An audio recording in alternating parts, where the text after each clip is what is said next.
Bonjour, bonsoir, une vidéo de DMS Plérin. Aujourd'hui, je vous présente les principaux types d'ouverture de portes que je rencontre en intervention. Première vidéo, porte claquée avec les clés à l'intérieur. Pour cette démonstration, j'utilise la porte de mon atelier. Lorsqu'une porte est simplement claquée, on utilise généralement la méthode dite de la radio. Il existe plusieurs outils, des feuilles plastiques du type radio ou des cartes un peu en plastique assez rigides, ou encore des spatules d'ouverture. Dans mon cas, pour une porte PVC, je vais utiliser une spatule. Donc là, j'ai glissé la spatule d'ouverture dans la feuillure et je remonte jusqu'au pen demi-tour, tout en faisant vibrer la porte avec mon pied. Et pour libérer le pen demi-tour et la porte va s'ouvrir. Le prix moyen pour ce type d'ouverture est d'environ 60 € avec le déplacement. Donc la deuxième vidéo pour les portes verrouillées avec cylindre au périn. Donc c'est dans le cas où vous avez perdu la clé ou la clé cassée.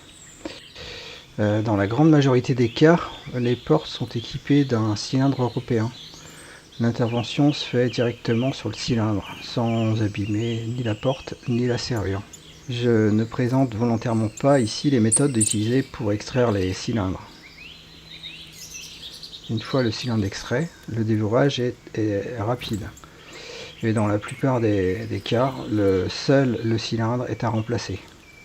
Cette opération peut prendre quelques minutes à plusieurs dizaines de minutes selon les niveaux de protection du cylindre et suivant les équipements de la serrure.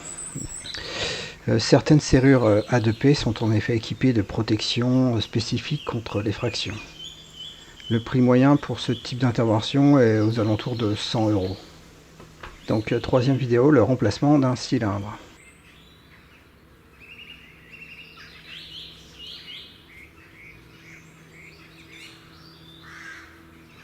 Donc toujours dans la majorité des cas, le cylindre est fixé par une vis située sur la tétière de la serrure.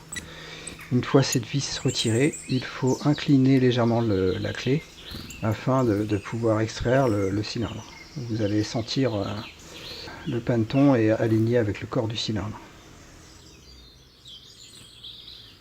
Lorsque la clé est retirée, le panneton n'est plus aligné avec le corps du cylindre. Pour installer le nouveau cylindre, il suffit donc d'aligner le panneton avec le corps du cylindre, puis de remettre le cylindre en place et revisser la vis de fixation.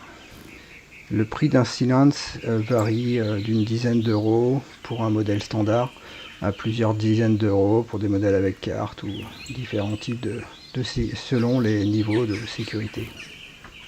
Donc les tarifs que je vous ai annoncés sont des tarifs moyens, donnés uniquement pour vous permettre d'avoir un ordre d'idée. Mon conseil est de privilégier les artisans locaux, avec une adresse réelle dans votre secteur, et de bons avis clients. Si vous passez par l'intermédiaire de certaines plateformes nationales qu'on trouve facilement sur internet, sachez qu'elles sont pas toujours exigeantes sur la sélection des intervenants, et qu'un coefficient supplémentaire au niveau du tarif vous sera appliqué. Voilà, cette vidéo de DMS Plérin est maintenant terminée. Si vous avez des questions ou des remarques, n'hésitez pas à les poser en commentaire. Merci d'avoir regardé jusqu'au bout et à très bientôt.